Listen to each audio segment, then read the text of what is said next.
სახელითა მამისათა და ძისათა და ძმიდისა სულისათა მე მინდა ვიზუალურად გაჩვენოთ ძალიან საინტერესო მონაკვეთია ეს სახარებიდან როგორ ესაუბრება უფალი ჩვენი მაცხოვარი ადამიანებს რომ გააგებინოს რა უნდა მათგან ღმერთს და სახარებაში აღწერილია როცა მოვიდა მასთან ერთი მთავარი როგორც ჩანს სინედრიონის წევრია ეს ახალგაზრდა კაცი და ძალიან მდიდარია რადგან სინედრიონის წევრები ძალიან პრივილეგირებულები იყვნენ საზოგადოებაში და მათ ყველას ჰქონდათ ხოლმე რაღაცა საქმე, რაიმე ასე ვთქვათ, დღევანდელ ენაზე ვთქვათ, ბიზნესი რაღაცა, რასაც შეუდაუპყორებლად აასრულებდნენ მთელ ისრაელში, ამიტომ ძალიან მდიდრები იყვნენ სინედრიონის წევრები. და ეს კაციც ეთყობა ამ მდგომარეობაშია, ძალიან მდიდარია და მოვიდა უფალთან და ეუბნება უფალო რა უნდა ქნა რომ მარადიული ცხოვრება დავიმკვიდრო. ანუ ღმერთის სამეფოში, სასუფეველში რომ შევიდე აუცილებლად. აი რა მჭირდება როგორ მოვიქცი. ნახეთ და სტრა მამას გავაგზავნებ და ეს 10 მცნება. 10 მცნება ალბათ უმრავლესობა ჩვენთაგან მაიცის, მაგრამ ნახეთ პირველი 4 მცნება ეხება რას? ადამიანის და ღმერთის ურთიერთობას. პირველი 4 მცნება ღმერთთან და ღმერთს ეხება. და შემდეგი მეხუთედან და მეათწრებამდე ეხება რას? ადამიანებს შორის ურთიერთობას. მშობლების პატივისცემას, ვთქვათ, სხვა ზნეობრივ თუ ეთიკურ მცნებებს, რომლებიც უნდა დაისვას ადამიანმა, რომ ადამიანმა ადამიანს არ ავნოს, ხო? და ნახეთ საინტერესო რა არის. ამ კაცს ეს კაც უფალი ეუბნება, რომ ესე ეუბნება კეთილო მოძღვარო სახიერო რა უნდა ვქნა რომ დავიმკვიდრო მარადიული სიცოცხლე, ხო? უფალი ეუბნება არავინა სახიერი ღმერთის გარდა. იცოდე რომ არავინ არის ხოლო ღმერთია სახიერი და მე თუ რატომ მიწოდებ მე სახიერს? ხედავ იმას რომ ღმერთი გელაპარაკება და ეუბნება იცი მცნებანი რომელი ეუბნება ის რომელი მცნებანი და უფალი ეუბნება ნახეთ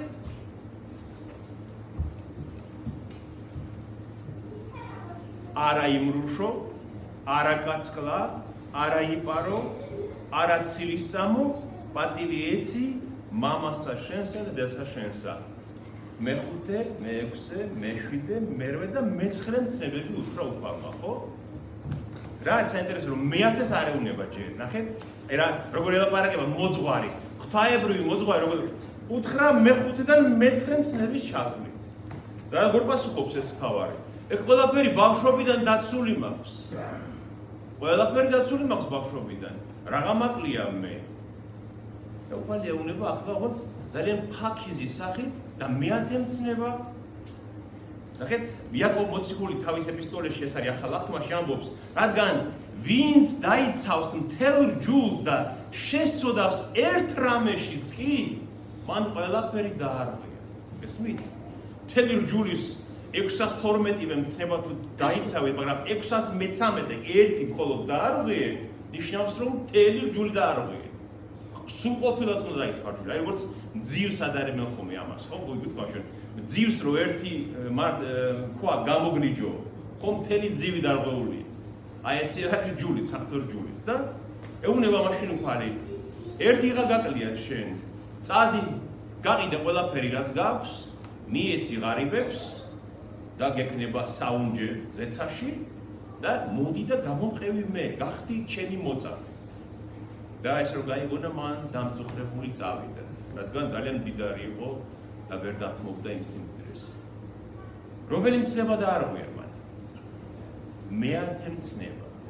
უფალი ეუბნება და მეათე მცნება რას გვეუბნება? ნახეთ, არ მოინდომო შენი მოყვასის, არც სახლი, არც ყანა, არც საქონელი, არც ხმა, არც სული, არც არაფერი ის, რაც შენი მოყვასის არის, ხო, სხვა ადამიანის არის. მაგრამ ეს მცნება მოიცავს რას?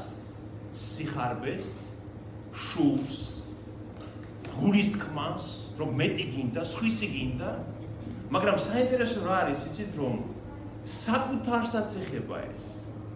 შეიძლება ადამიანი ხარბი იყო საკუთარი ქონების მიმართ? ხომ შეიძლება? შეიძლება ხარბი იყო, სიხარბის ვნება გებრძოდეს და სხვისი გინდოდეს, მაგრამ საკუთარზეც იგივე განცდა გაქვს, ხომ ასეა? როგორც ხარბი ხარ და სხვისი გინდა, შენიც ასევე გინდა, უფრო მეტად გინდა ის შენი. შური რას ნიშნავს? შური არის მწუხარება სხვისი სიკეთის გამო, ხო? მაგრამ საკუთარი სიკეთის გამო მწუხარე ხალხი გინახიათ? აქვს, მაგრამ მაინც მწუხარება. რა უყოს ამდენს? როგორ მოუაროს, როგორ შეინახოს, რომ დაკარგოს, გესმით? მწუხარება საკუთარი ქონების გამოც არსებობს. და უხარ ეუბნება რომ იცავ მეათენცნებას. გული გითქვამს შენი საკუთარი ქონების გამო, აი ნდომა, სურვილი, სიხარბე, შური საკუთარი ქონებისგან აქვს ამ კაცს, გესმით?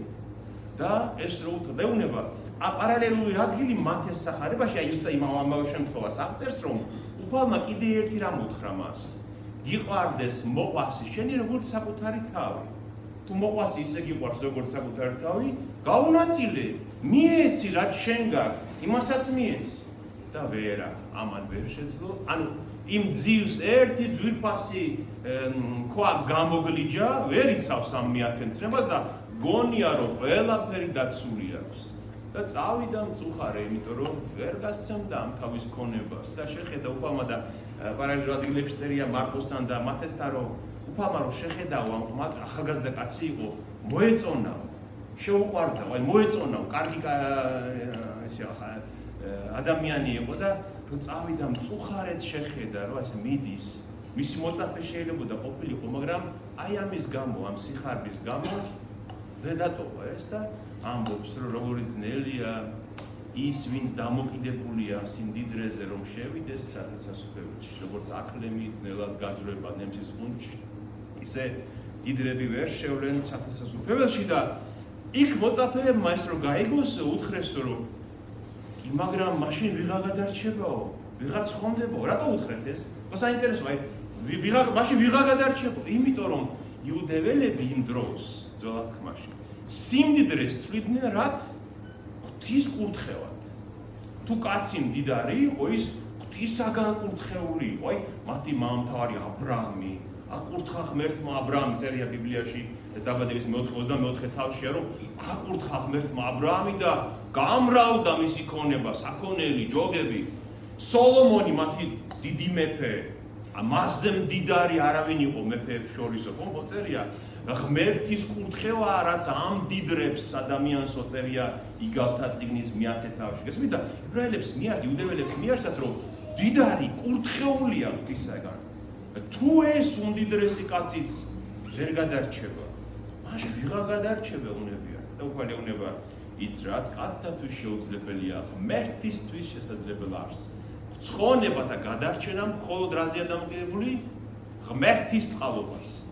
ღმერთისთვის არის შესაძლებელი რომ გადაარჩინოს ადამიანი, ის უნდა გამختارიყო მისი მოწაფე. ისმით და მან უარი თქვა, გახსოვთ თქვენ, როცა თავის მოწაფეებს პეტრეს, იოანეს და იაკობს მოუწოდებს, რა საკეთებდნენო ისინიო? ეს ღარიბი მეფეებზე ვიждდნენ ნავებში და იმ თავის დაგლეგილ ბადეებს კემსავდნენ. და მათ უთხრა ეუბნება იგივეს, მიატოვეთ ეგ ნავები და ბადეები და მე გამომყევით. მათ მიატოვეს და გამოყვნენ. რადგან სიმდიდრე ცოტა ჰქონდათ და არ იყვნენ დამოკიდებული იმაზე და ადვილად გახდნენ მისი მოწაფეები. ვინ ძალიან მდიდარია, უჭირს მას რომ დათმოსეს და გახდეს ქრისტეს მოწაფე. თუმცა შეუძლებელი არ არის. ღმერთისთვის შესაძლებელია რომ მათაც შეძლონ ეს და ცოტა ხანში ვერ ჩვენ ვხედავთ რომ მებაჟე ზაქე, რომელიც ასევე ძალიან მდიდარი იყო, როგორ ტოვებს ყველაფერს სიმდიდრეს და მიყვება მას და ხდება მისი მოწაფე. აი ასე უნდა შევხედოთ ხოლმე სახარებას, რომ სრულად გავიგოთ. ნახეთ, როგორ საინტერესოდ აწყობს ღვთაებრივ მოძღვარი უფალი ჩვენ საუბარს მასთან. პირველად ღვთნებას არ ეუბნება, იმიტომ რომ ეს კაცი თუ ეუბნება ცხონებაზე ელაპარაკებს, ის კი ღმერთის მორწმუნეა, ხო? შემდეგ ამ ხუთ მცნებას ეუბნება, რომელზეც ამბობს რომ დაცული მაქვს, მაგრამ მას თავადაც არ აქვს გააზრებული, რომ მეათე მცნებას არ იცავს. და უფალი მიუთითებს, რომ ვერ იცავს შენ ჯულს, ამიტომ გჭირდება მხსნელი მაცხოვარი უფალი, რომელიც მოსული არის განკაცებული ღმერთის სახით. ამინ. შეგვაძლებინოს ღმერთმა დაგლოცოთ.